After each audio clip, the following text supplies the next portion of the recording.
자, 수업 시작하겠습니다. 여러분 안녕하세요. 네, 반갑습니다. 자, 경제학을 담당하는 장성구라고 합니다. 자, 우리 오늘 하는 목적은요, 경제학이 뭔가 잠깐 맛보기라고 생각하시면 돼요. 그래서 편하게 들으시고요. 또 필기하는데 부담 느끼실까봐 요거는 제가 전에 필기노트 비슷하게 입문용으로 만든 건데 꼭 이대로 하지는 않을 거니까 여기 내용은 담겨 있어요. 그러니까 보시면서 아, 저런 거구나 라고 하시면 될 것 같습니다. 우선 거기 나와 있는 것처럼 공부를 시작하시기 전에 먼저 여러분들께서 준비를 좀 이렇게 잘 하셔야 돼요. 준비를 잘 하시는데 그게 뭐냐면 당연히 수업을 빠지지 마시고요. 그리고 교재를 준비하신 다음에 그날 배운 건 그날 잘 복습하겠다 이렇게 생각하시게 되면 큰 어려움이 없어요. 입문 강의는 제가 맛보기로 하려고 이렇게 강의 필기 노트를 좀 마련해 드렸는데 그걸로 하시고요. 기본 강의는 이 책 나왔거든요. 이게 작년 나온 거를 좀 업그레이드 해가지고요. 좀 더 보기 좋게 만들고 그리고 중간에 내용을 조금 보강했어요. 많이 보강한 건 아니지만 요걸 중심으로 해서 약간 미시 겉이 이렇게 보통은 두 개로 나눠져 있는데 분량이 작진 않습니다. 한 700페이지 정도, 650페이지 정도 되는데 요걸로 이렇게 따라오시면 될 것 같고요. 기본은 요걸로 해주시면 돼요. 이게 기초부터 있는데 어려운 내용까지 다 좀 담겨져 있어요. 그래서 내용은 시험 문제 출제 범위는 여기를 벗어나지 않을 거다 이렇게 생각하시면 될 것 같고요. 그리고 이제 객관식으로 우리가 시험 보잖아요. 객관식 문제를 좀 많이 풀어보시면 좋겠습니다. 그거는 기본적인 강의 들어가시게 되면 제가 차근차근 말씀드리도록 할게요. 자, 우리 그 필기노트 그 순서대로 좀 설명드릴 거예요. 자, 가볍게 보시죠.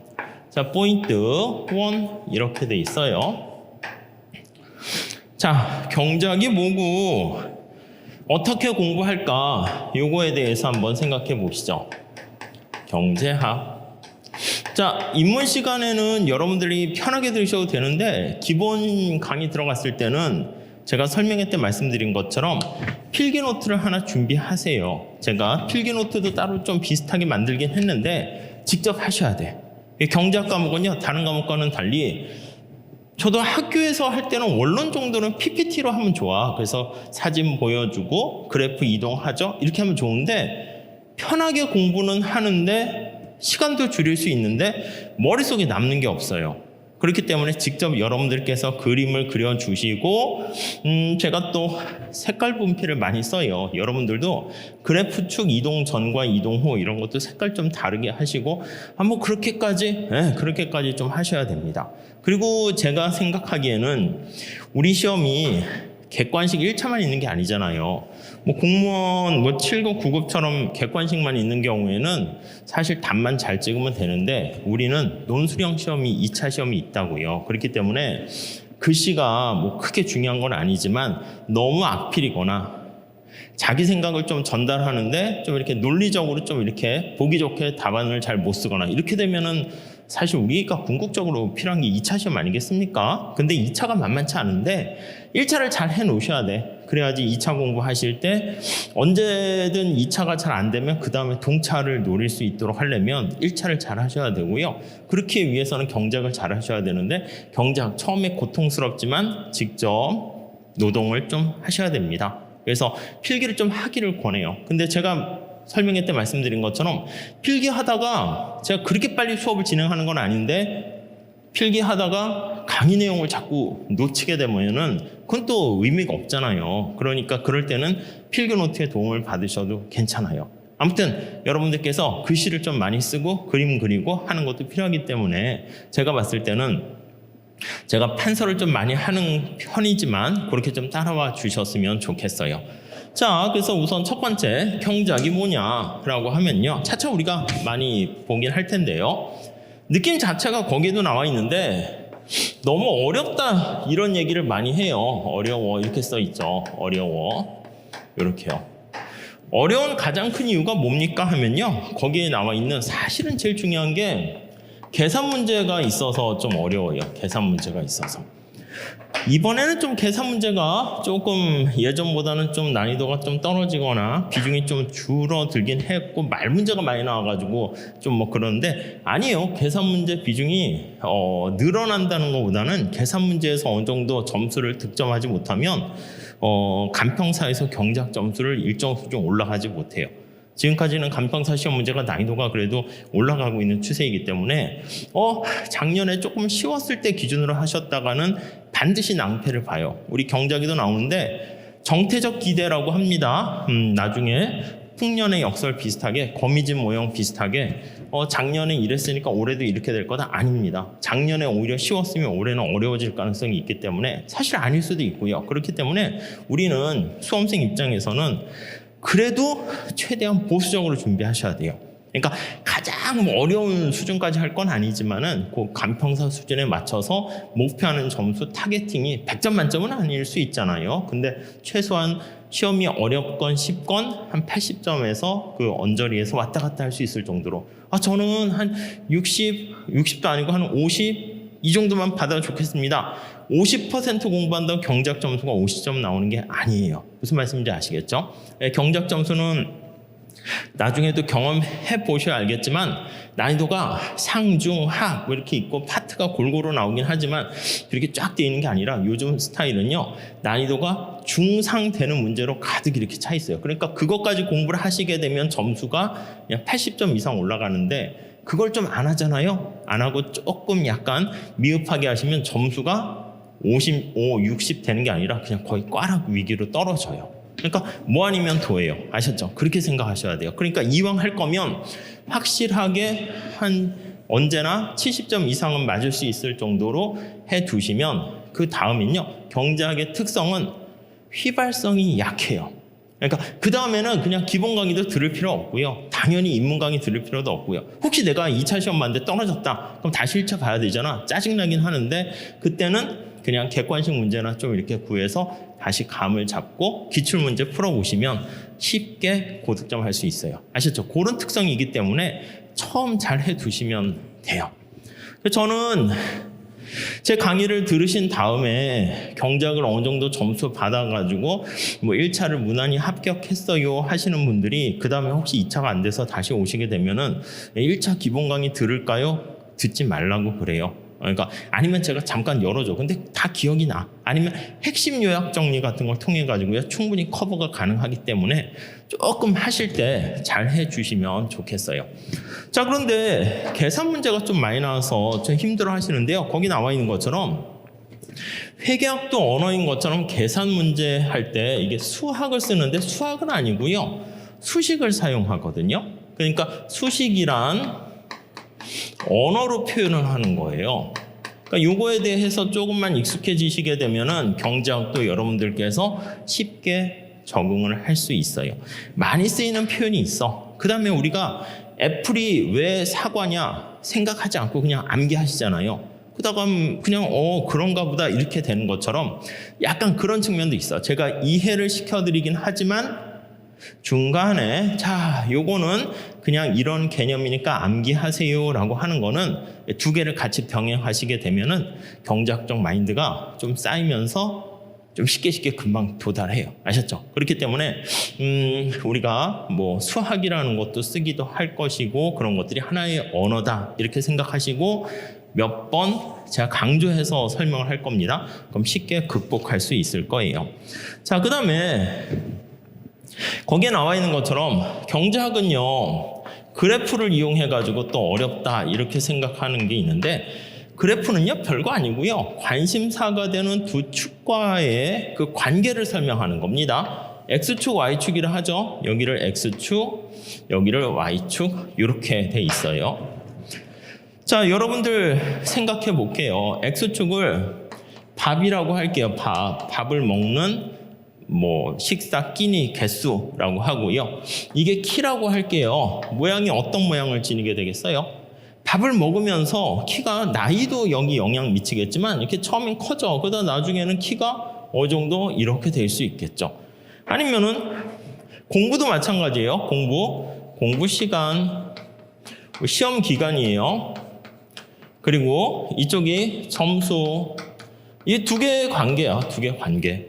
그러니까 어떤 인풋과 관련된 아웃풋과의 관계를 나타낸 게 뭐 그게 함수식이고 그걸 식으로 표현한 게 이 수식이 되는 것이고 그게 식이 복잡하니까 이렇게 그래프로 표현하는 거예요. 자, 요거를 한번 생각해 보시면 공부 시간 투입 대비 점수가 어떻게 나올 것인가 그걸 본다라고 하면요. 수식으로 표현해 볼까요? 이렇게 할 수 있어요. 여기는 점수가 될 것이고요.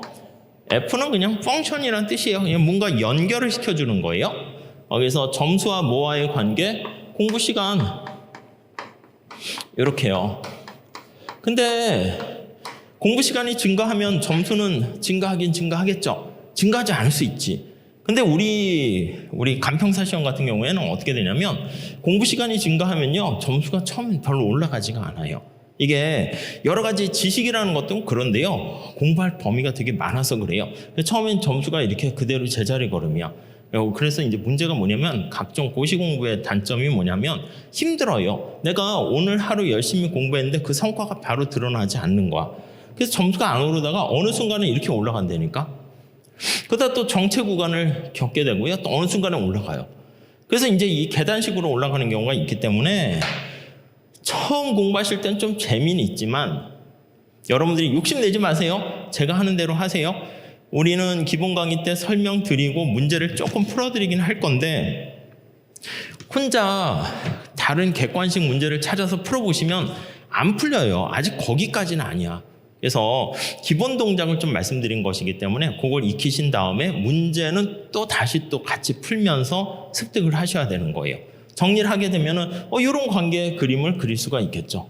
그러니까 이런 관계에 나타낸 그림을요 우리가 그래프로 표현하게 되는 거예요. 그래서 간단한 1차 함수, 2차 함수랑 이 그래프만 좀 이해를 하시게 되면 경제학은 그렇게 어렵지 않습니다. 그거를 제가 차근차근 말씀드릴 거고 이번에 이런 것들은 사실 경제학과에서 배우는 경제 수학을 보면 됩니까? 아니 그렇진 않습니다. 사실 중학교 1, 2학년 약간 그러한 산수, 수학에 해당하는 거예요. 그래서 요 수험에 필요한 제가 수학 강의는 따로 제가 유튜브에 올려놓긴 했거든요. 전에는 인문 시간에 그걸 강의했더니 어떤 분은 좀 너무 쉬워하시는 분들도 많이 생기고 해가지고 요즘은 유튜브에 올렸는데 그거가 좀 오래돼가지고 제가 필기함수한 건데 새로 한번 조금 요번 기회로 좀 찍을까도 생각 중이긴 해요. 근데 그 정도 보시면은 돼요. 덧셈, 뺄셈, 곱셈, 나눗셈 간단한 뭐 연산 이런 거 간단 미분 요 정도만 하시면 돼요. 아무튼 정리해보면 경제학은 어렵게 느껴지는 게 이 두 가지인데 그거는 계속 제가 극복해 드릴 수 있도록 도와드릴 겁니다. 자, 두 번째요. 오케이. 경제학. 야, 근데 뭘 다루는 학문이에요? 요게 두 번째 관심사가 되겠어요. 자, 거기 나와 있는 것처럼 경세재민이라고 했는데 사실은 인간에 대한 관심사가 경제학이에요. 여러분 잘 보세요. 사람이에요. 뭐 구석기 시대나 신석기 시대나 다 마찬가지긴 한데요. 사람이 생존을 위해서는 어떻게 해야 돼? 생존을 위해서는 뭘 먹어야 되지 않습니까? 그래서 소비를 해야 돼요. 소비라는 게 밥을 먹고 등등등 이런 거예요. 자, 근데 소비를 하려면요 뭔가 돈이 있어야지 소비할 수 있잖아. 지금도 그렇듯이. 그래서 그 소비를 하기 위해서는 소득을 벌어야 되는데 소득이요. 이 소득은 어디서 나옵니까? 하면 뭔가를 생산하게 됩니다. 그래서 기본적으로 보면요 이렇게 생산을 하게 되면 그에 따라서 우리가 소득을 얻게 됩니다. 이 소득을 우리가 이제 소득 분배 이렇게 보시면 돼요. 노동력을 제공했으면 노동소득을 얻게 되고 자본을 제공했으면 자본소득을 얻게 되고 그걸 가지고 우리가 뭔가를 소비하게 된다. 이렇게 보시면 돼요. 그걸 소비하게 되면서 우리가 다시 힘을 얻게 돼서 뭔가를 재생산할 수 있는 힘을 갖게 됩니다. 자, 이러한 생산, 분배, 소비를 우리가 나중에 뭐라 그럴 거냐면 지출이라고 얘기할 거예요. 지출. 이러한 활동을 경제활동이다. 이렇게 얘기할 거예요. 자, 다시요. 거기 추가적으로 너무 똑같이 하고 너무 쓸 게 없으면 심심하니까 이렇게 좀 써주시면 좋겠어요. 경제학이란 그리고 우리가 너무 길지는 않게 수업을 하는데 그 1시간 파트마다 수업 시간이 끝났을 때 여러분들께서는요, 뭘 배운 거지? 그걸 한 번씩 이렇게 느낌이 있으셔야 돼요. 아셨죠? 정리를 스스로 할 수 있어야 돼요. 경제 활동을 다루는 거라 이렇게 볼 수 있어요. 경제 활동을 학이잖아요. 연구하는 학문이에요. 연구하는 학문으로 자 문장으로 쓰게 되면은 경제 활동이란 뭐냐? 이렇게 한번 해봅시다. 경제 활동 앞에 얘기했잖아요. 경제 활동이 뭐예요? 인간의 경제 활동 이거 생산, 분배, 지출에 대한 연구를 하는 것이다. 생산, 분배, 인간의 지출을 연구한다. 이렇게 보시면 되겠습니다. 끝이에요. 끝. 자, 그게 경제학이 되겠습니다. 자, 그런데 여러분도 마찬가지예요. 간평사 왜 공부합니까? 간평사 왜 공부하세요? 아니, 그냥 쉽게 얘기하면 그냥 생존 아닙니까? 내가 좀 더 그냥 앞으로 인생은 이제 자꾸 길어지게 되는데 뭔가 자격증이라는 게 있으면 제가 봤을 땐 그래서 제일 나아요. 어떻게 보면은. 경험이라든가 뭔가 기술 익히는 것도 중요하지만 자격증 이게 중간중간에 갱신할 필요가 아직은 없잖아. 만약에 간평사 자격증을 5년마다 재시험 봐가지고 다시 그러면은 사실을 좀 볼까 말까 좀 약간 그런데 그게 아니잖아. 한 번 따면은 내 앞에 평가사 홍길동 끝까지 가는 거니까 조금 고생스럽더라도 생존을 위해서 할 만한 거죠. 그러니까 다 생존. 근데 오케이 간평사를 공부하기로 했어. 근데 어떻게 공부할 것인가 이런 문제에 봉착하게 돼요. 그러니까 우리 가만히 인간을 보면요, 인간은 어쩔 수 없이 인간은 매 순간 선택에 직면해요. 선택.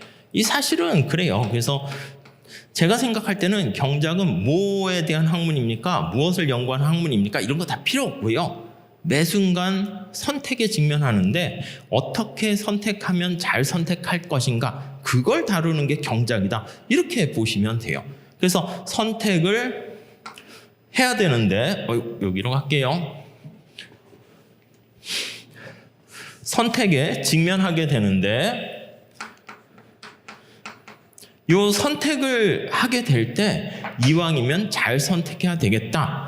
예, 그걸 다루는 게 경제학이다. 이렇게 생각하시면 돼요. 자, 근데 거기도 나와 있듯이 우리가 왜 선택을 해야 됩니까? 선택할 때. 자격증이 여러 가지가 있는데 간평사를 선택할지 무슨 변호사를 할지 노무사를 할지 우리가 이제 고민을 해야 되는 거예요. 그래서 여러 가지 선택 중에서 무엇을 생산할 것인가 이게 이제 관심사예요. 그래서 우리 이거 나중에 다시 할 거예요. 기본 강의 때 간평사를 할까 회계사를 할까 기타 등등 이런 선택지가 있는데 거기서 나는 간평사를 선택했다 이렇게 생각을 하시면은요, 그러면 어떻게 간평사에 합격을 위해서 준비를 할 것인가 그거를 하우라는 방법이 있을 거야. 이것도 선택이지. 학원의 도움을 받을 것인가 아니면 독학을 할 것인가 이런 것들이요. 아니면 학원의 도움 중에서도 실강이냐 아니면 온라인을 통해서 할 것인가 이런 것들에 의한 다양한 선택지가 있는데 그 중에서 나는 학원의 실강을 선택하기로 했다 이렇게 생각하시면 돼요. 그 다음에 내가 간평사 시험 준비를 하는데 나 혼자서 무조건 다 하는 게 아니라 분명히 도와주는 많은 사람들이 있을 거예요. 가족이나 배우자나 친구나 부모님이나 학원 선생님도 마찬가지고요. 그 다음 그 선택한 거를요 누구와 같이 분배라고 그랬잖아. 나눌 것인가 그거예요. 여기 나와 있는 것처럼 누구를 위해서 같이 그 성과를 합격이라는 성과를 분배할 것인가 기쁨을 나눌 것인가 이렇게요. 이런 문제들을 우리가 경제 문제라고 사무엘슨이 이렇게 정리를 했어요. 왜냐하면 우리가 현실에서 직면하는 선택은요 너무 많아요. 밥을 먹을까 말까, 뭐 버스를 타고 갈까, 지하철 탈까, 이렇게까지 얘기해 버리면은 너무 막 이게 학문이라는 어떤 일관된 공통분을 찾기 어렵기 때문에 사무엘슨이라는 학자가 이렇게 무엇을 생산하고 어떻게 생산하고 그리고 어떻게 나눌 것인가, 이렇게 경제학의 3대 문제 해서요 주로 이런 것들을 다루게 돼요. 근데 우리가 이제 근본적으로 봤을 때 생존을 위해서 뭐 선택을 한다고 그러는데 왜 우리가 이러한 인간이 태생적으로 고민을 하게 되는가라고 하면요, 거기에 나와 있는 제일 중요한 단어가 있는데 희소성이라는 말 나와 있죠. 그래서 희소성에 별표를 하셔야 됩니다. 자, 그래서 이게 언제나 저 선택이라는 저 굴레 이면에는 희소성이라는 게 거기 밑에 깔려 있고요. 희소성이라는 문제, 여기서 말하는 희소성은요 자원의 희소성이다, 이렇게 생각하시면 돼요. 자원의 희소성. 자, 무슨 말씀이냐면 거기 한번 내용을 볼게요. 인간 경제 주체가 주어진 여건 속에서 이왕이면 자율선택, 뒤에 나중에 합리적 선택이라는 얘기를 할 겁니다. 자, 그랬을 때 아니 여러분들께서 만약에 시간도 굉장히 충분히 많고 능력이 되시면 간평사뿐만 아니라 변호사, 회계사 모든 시험 한꺼번에 준비하면 되잖아. 돈이 되게 많어. 어느 학원을 가야 되지? 고민할 필요 없이 돈이 되게 많으면 모든 학원의 종합반 강의를 다 수강해버리면 되는 거잖아요. 근데 우리는 현실에서는 나의 목적을 달성시켜 줄 수 있는 이 자원이 희소해요. 여기 자원에서는요 돈이 될 수도 있고요, 시간일 수도 있고요, 에너지일 수도 있고요. 이렇게 자원이 희소하기 때문에 우리가 어쩔 수 없이 선택을 할 수밖에 없다. 이 문제를 잘 기억하셔야 돼요. 이게 우리가 처음에 이게 시험에 나와서 그렇습니까? 절대 안 나와요. 근데 경제학이 처음부터 끝까지 국가로 넘어가. 국가 전체, 대한민국의 정부가 선택하는 길, 그것도 똑같습니다. 국민들한테 돈이 많으면 다 막 1,000만 원씩 매달 주면 얼마나 행복해. 돈이 제한됐잖아. 뭐 등등등 많은 선택의 문제에 제약을 받게 되는 이유가 자원이 희소하기 때문이다라는 거. 그렇기 때문에 우리가 선택에 직면할 수밖에 없고, 이때 선택을 잘 어떻게 할 것인가, 그걸 다루는 게 경제학이다라고 보시면 돼요. 자, 그래서 거기 밑에 예를 보시면 결혼, 자녀 수, 범죄, 조세, 포탈 다 포함됩니다. 결혼할까 말까? 누구랑 할까?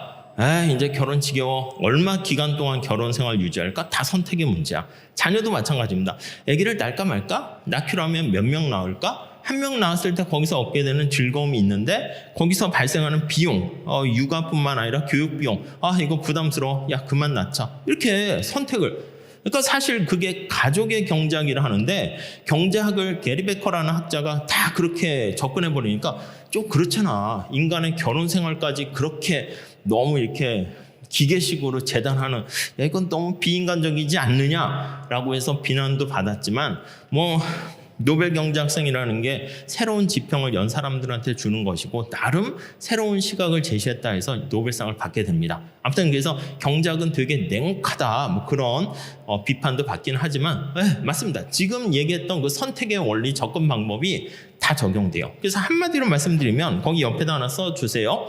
어떻게 선택하는 게 제일 좋은가? 선택의 기준은요, 기본적으로 보시면요, 베네핏이 있어요. 어떤 선택을 했을 때 코스트가 있습니다. 그랬을 때 편익과 비용을 비교해서 편익이 크게 되면은 선택한다. 끝! 되게 간단합니다. 앞으로 끝까지 다 이 원리 가지고 쓸 거예요.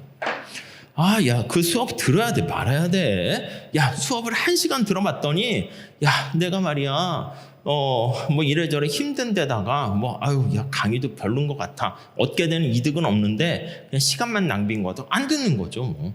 야, 그래도 시간 투자해가지고 학원까지 내가 발걸음을 옮겼는데, 그때 들어가는 비용보다 얻는 게, 남는 게 더 큰 것 같아. 그럼 하는 거죠, 뭐. 이해 가십니까? 마찬가지야. 소비자 선택 이론에서 뭐냐면 소비자가 돈을 지불해서 비용을 지불하는 거죠. 물건을 샀어. 사과를 하나 샀는데 비용을 1,000원 내고 샀는데 만족이 1,500원이면 구입하는 거지 뭐. 근데 비용이 1,000원인데 만족이 내가 사과를 별로 좋아하지 않아서 800밖에 안 돼. 안 사는 거죠 뭐. 마찬가지예요. 생산자 마찬가지입니다. 야, 이 코로나 사태가 좀 길어질 것 같은데 마스크를 나도 이제 공장을 하나 어떻게 인수해서 생산할까 생각 중이에요. 근데 그 인수하는 비용이 있을 거 아닙니까? 마스크 찍어내는 비용이 있을 거 아닙니까? 그거 대비 편익이니까 수입이야. 한 장당 내가 비용이 100원 들었는데 아이고 가격이 떨어져가지고 80원밖에 못 받아. 접는 거지 뭐 사업이요. 그걸 어떻게 계속합니까? 근데 100원 비용이 들어갔는데 150원 받아. 하는 거지 뭐. 하나 팔 때마다 50원 남는 거잖아요. 그러니까 어떻게 보면은 이 편익과 비용의 기본적인 원리가 처음부터 끝까지 다 적용된다. 이렇게 보시면 돼요. 간단해요. 지금 제가 경제학에는 수만 가지의 법칙과 원리와 공식이 있는 것처럼 오해를 하시는데 아니에요. 그냥 하나의 논리에 따라서 이거의 논리에 따라서 그냥 처음부터 끝까지 다 가요. 문제도 똑같이 풀 거예요. 그러니까 단지 이제 스토리가 지금 얘기한 것처럼 소비자냐, 생산자냐, 정부냐 뭐 이런 거에 따라서 달라질 뿐이다 라고 보시면 되겠습니다. 자, 3번에 보시면요. 주류 경제학이라고 얘기합니다. 경제학의 분파도 굉장히 많이 있어요. 우리가 시험 범위를 정해야 되지 않습니까? 그래서 우리가 교과서에서 지금 세상을 약간 지배하는 주류 경제학이라는 학파를 주로 기본적으로 해서 얘기를 할 거예요. 아니, 우리 무술 영화 같은 거 보면 뭐 정파, 사파 뭐 등등 되게 많죠. 종교도 마찬가지 아니겠습니까? 기독교, 불교도 그렇고 되게 많아요. 경제학도요 이렇게 분파로 따지면 되게 많아. 우리가 알고 있는 것은 무슨 뭐 고전학파, 케인즈학파 이렇게 있는데 뭐 소위 마르크스 경제학도 있고 있는데 그냥 이렇게 분류로 하게 되면 이렇게 세분화되면 엄청 되게 많습니다. 근데 그걸 다 해서 시험 범위를 하는 게 아니라 우리 교과서에서 주로 다루고 있는 약간 신고전학파 경제학이라 하거든요. 예, 수학을 많이 쓰죠. 예, 그게 이제 경제학이 다냐? 그거는 아닌 것 같아요. 아니 그럼 경제학을 우리가 지금 교과서에 있는 걸로 세상을 바라보면 다 설명이 되냐? 그건 아니겠지. 그러면 다 없어지고 그 하나만 있지 않겠습니까? 종교가 여러 가지인 것처럼. 그래서 이제 자기가 신봉하는 종교가 있는 것처럼 신봉하는 경제 논리도 있어요. 뭐 나름대로 일리는 있어. 그 일리가 없으면 아예 세상에서 사라졌겠죠.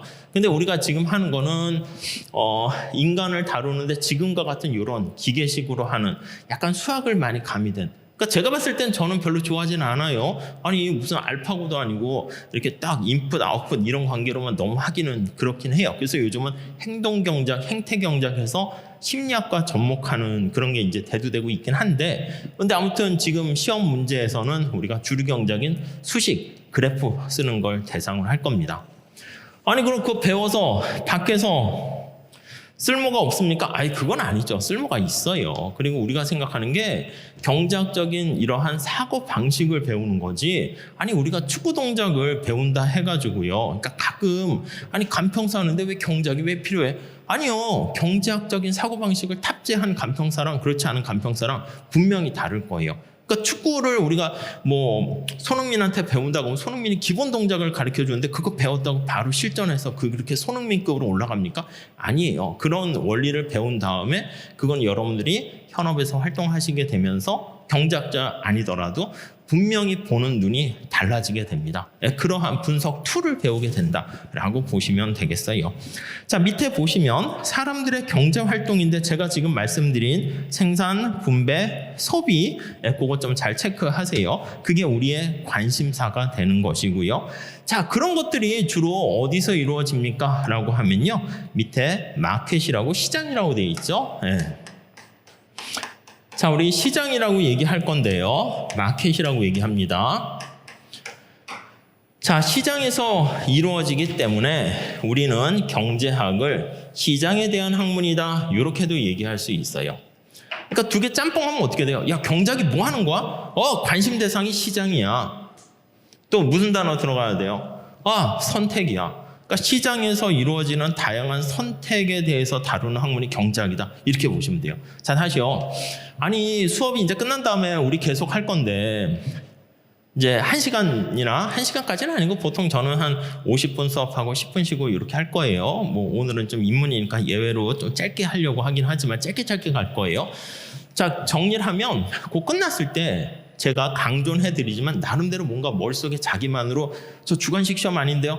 그게 아니라 뭔가 다른 사람한테 설명할 수가 있을 정도가 돼야지 문제 풀 때 자기가 할 수 있어요.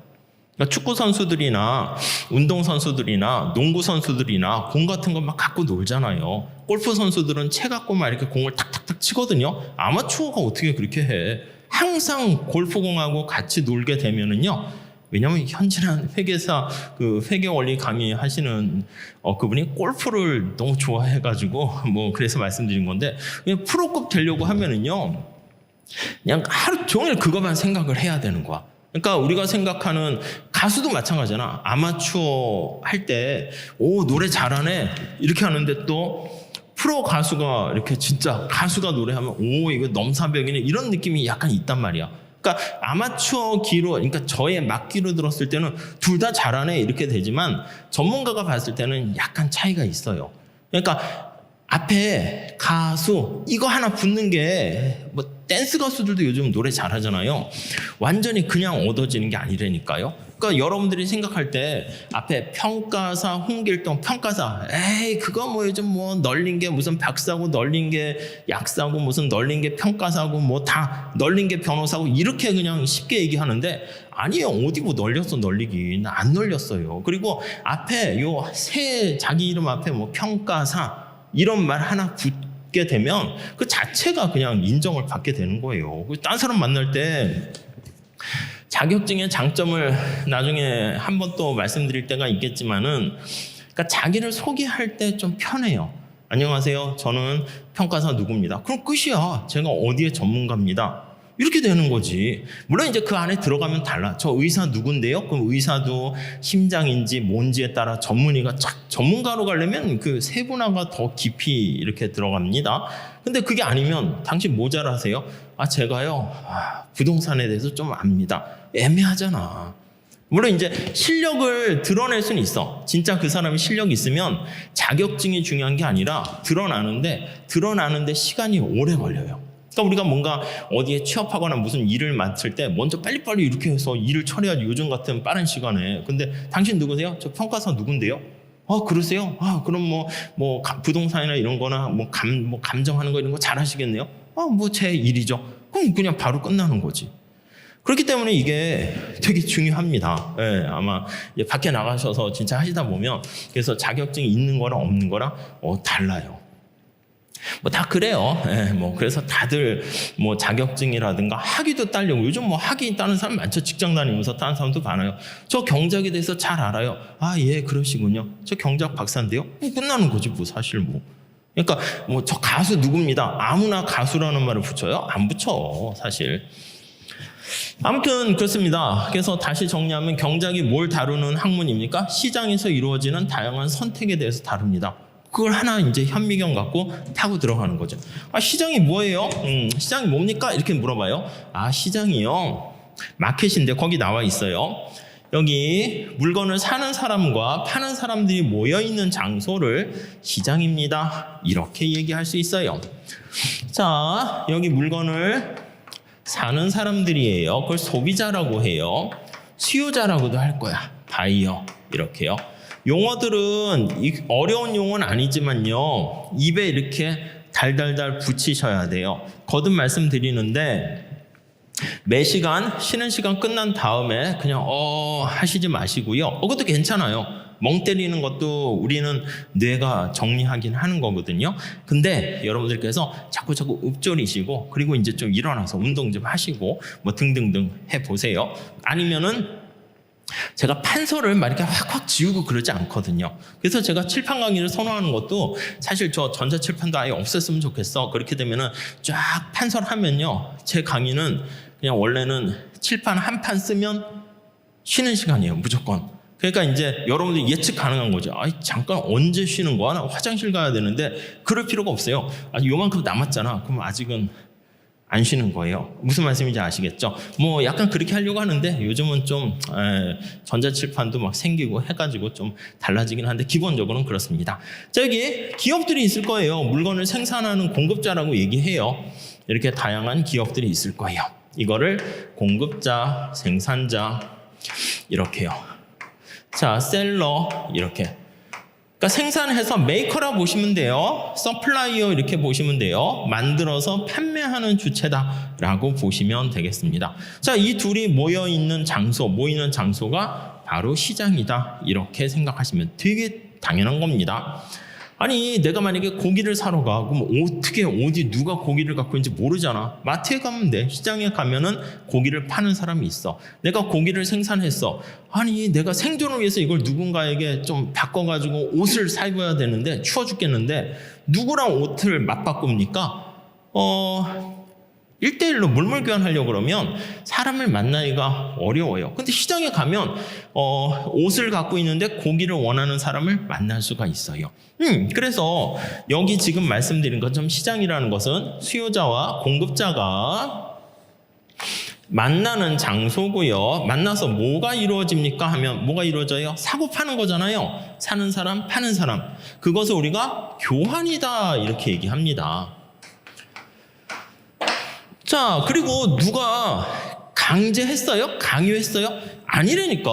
자기가 생존하기 위해서 시장에 가서 물건을 사려고 하는 거, 자기가 필요한 거. 자기가 생존하기 위해서 시장에 물건을 생산 공급하는 거예요. 누가 간평사 공부하라고 강요했어요? 안 했어. 내가 봤을 때 내가 좀 더 풍요롭고 행복하게 사는 선택지가 간평사다 생각해서 수험생들이 뛰어드는 거라고요. 만약에 간평사 시장이 되게 안 좋고 간평사 땄는데 돈도 많이 못 벌고 야 고생은 직사게 하는데 얻는 건 없다. 그럼 누가 해? 수험생들이 줄어들면 간평사 시장이 이렇게 줄어들게 된다고요. 그러니까 이게 자생적이라는 표현을 써요. 자발적이라는 말을 써요. 자기 스스로 자유의지에 따라서 야 네가 원하는 거대로 알아서 선택해 해가지고요. 그렇게 이루어지는 자생적으로 형성되는 그러한 사고 파는 장소가 시장이다. 이렇게 보시면 돼요. 굉장히 중요해요. 이게 꼭 생산물 시장뿐만 아니라 노동력이 거래되는 시장은 여기요. 상품 시장이라고도 하고요. 상품이 거래돼요. 물건이 거래돼요. 그리고 생산물 시장, 노동이 거래되면 노동 시장. 이거 우리가 다 하나하나씩 할 겁니다. 자본이라는 게 거래될 수 있어요. 그걸 자본 시장 이렇게 얘기하고요. 약간 차이가 있어서 그런데 금융 시장 또 이렇게도 볼 수 있어요. 여기서 말하는 자본은 그 금융에서 쓰이는 자본은 그거랑은 좀 약간 차이가 있지만 금융 시장 달러가 교환되기도 합니다. 그게 외환시장 이렇게 다양하게 사용될 수 있습니다. 네, 이런 것들에 대해서 다루는 게 경제학이에요. 그러니까 입문 시간에는 경제학이 뭐다라는 것만 컨셉만 잡으시면 돼요. 자, 그래서 거기 교환이라는 말 잘 나와 있고요. 이거를 여기서 말로 이렇게 설명하게 되면 끄덕끄덕 되는데 이거를요. 사실은 경제학자들이 여러분들을 좀 더 이해하는 데 도움이 되도록 하기 위해서 그래프를 그렸는데 그게 오히려 여러분들을 불편하게 만들 수 있어요. 근데 그 그래프는 하나하나 설명드릴 거예요. 자, 우선 살짝 보시면 자, 우선 여기 한번 살짝 보세요. 이 소비자, 수요자죠. 수요자의 행동을 우리가 표에 나타내려고 하는데 여기 보시면 관심 변수 두 개 간의 관계를 이렇게 놓고 얘기를 할 거예요. 아까 얘기한 것처럼 내가 공부를 1시간 더 하면은 성적이 얼마나 오를까? 이런 것처럼요. 자, 우리 시장에서 관심사는 거래가 되는 관심사 대상, 거래되는 상품 수량이라고 할게요. Q라고 할까요? Q. 사과라고 할게요. 사과라는 거래량 이렇게 쓸게요. 몇 개가 거래되는가? 여기는요, P라고 쓸게요. 요거는 사과의 가격, 이렇게 되어 있습니다. 자, 사과의 가격과 사과의 거래량과의 관계인데, 여기 나와 있는 것처럼 수요자인 소비자라고도 쓸게요. 수요자인 소비자의 선택 결과, 이 자세하게 천천히 배울 거예요. 결과 나타낸 곡선을 수요 곡선 이렇게 얘기할 겁니다. 이렇게요. 디맨드 곡선 이름을 붙여요. 디맨드 곡선. 디맨드가 수요니까 수요 곡선 이렇게 보시면 돼요. 자, 우리 그 해석은 나중에 또 볼 건데 거기 좀 써놓긴 했습니다. 거기 보시면 주어진 가격 수준에서 소비하려는 수량 이렇게. 그러니까 소비자한테 생각을 하는 거죠. 물건 살 때 아저씨 사과 얼마예요? 아, 사과 개당 1,000원입니다. 이렇게요. 아, 그래요? 그러면 1,000원이라는 가격이 주어져 있을 때 내가 몇 개까지 살 것인가 그걸 나타내는 거야. 아, 그럼 나는 5개까지 사야겠다. 이렇게요. 근데 그 다음날 가봤어. 그러니까 두 개의 변수 간의 관계를 매핑시킨 거죠.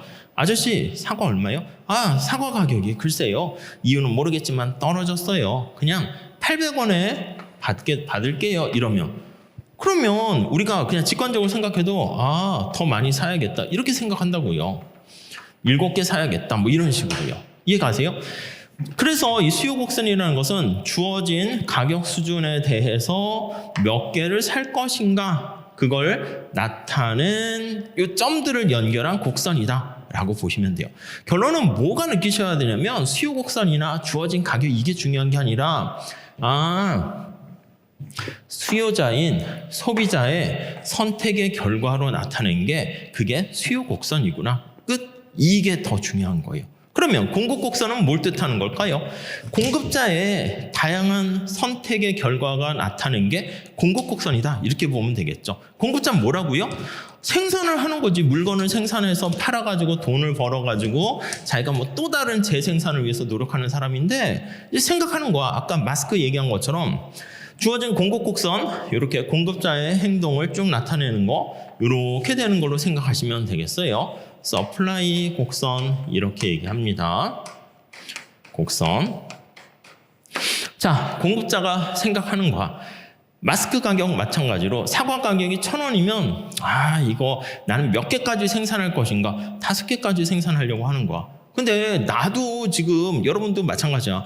평가사가 돼서 어떤 일을 하려고 하는데 컨설팅을 하려고 하는데 내가 얼마나 시간당 얼마 이렇게 하려고 하는데 돈을 얼마나 주는 거 봤더니 1,000만 원 준다. 그럼 내가 5시간 아니면 5개월 동안 일을 해주겠다. 이렇게 할 수 있어요. 컨설팅을 잠시. 근데 800만 원 주겠다. 그러면 내가 그럼 저는 한 3개월밖에 못 도와드려요. 이렇게 할 수가 있는 거죠. 그러니까 생산 공급하는 사람 입장에서 봤을 때 얼마나 주어진 가격에 대해서 얼마나 생산 공급할 것인가 그러한 선택의 결과가 나타나는 게 공급 곡선이다. 이렇게 보시면 돼요.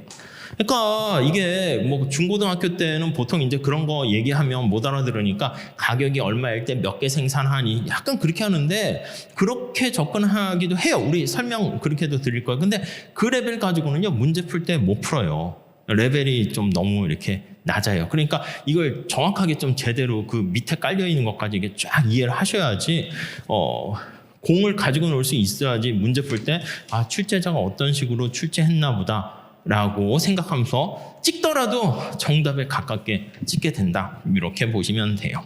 자, 그 정도 잘 보시고요. 자, 다음 페이지 잠깐 넘어갈게요. 자, 다음 페이지 거기 4페이지 보시면 정리해놨습니다. 경제학이란 희소한 거기 있죠. 중요한 표현 해놨잖아. 우리가 선택이라는 말을 되게 얘기할 건데 희소한이라는 게 선택의 궁극적인 출발점입니다. 자원이 풍부하면은 말이 안 돼요. 희소한 자원을 효율적 동그라미 치세요. 효율적. 우리가 여기 선택이라는 말을 쓸 때요. 잘 선택해야 된다라는 거 우리가 얘기할 거고요. 합리적인 선택이다 이렇게 얘기할 거예요. 우리가 앞으로 레셔널이라고 해요. 이런 합리적인 선택 요걸 다루게 될 텐데요. 이거를 우리가 잘 선택했다라고 볼 수 있는데 이게 이제 효율적인 선택 이렇게 얘기할 거예요. 차차 그 표현은 말씀드릴 거고요.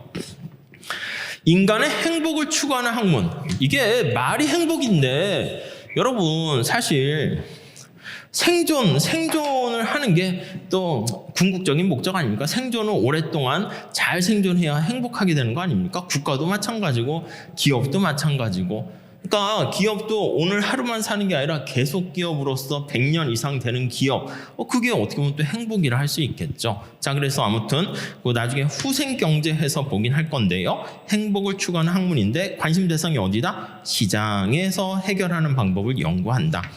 배분이라는 말도 동그라미 치세요. 배분, allocation 이렇게 나와 있는데 여기 잠깐 볼게요.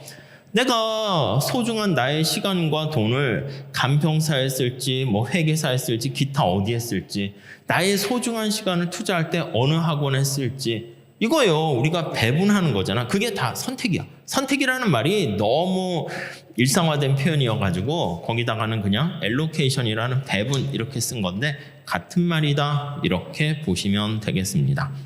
자, 거기 나와 있는 미시경제학과 거시경제학의 접근 방법은요, 이건 잠깐 쉬었다가 좀 설명드리면서 큰 그림으로 말씀드리도록 할게요. 잠깐만 쉬었다 하겠습니다. 예.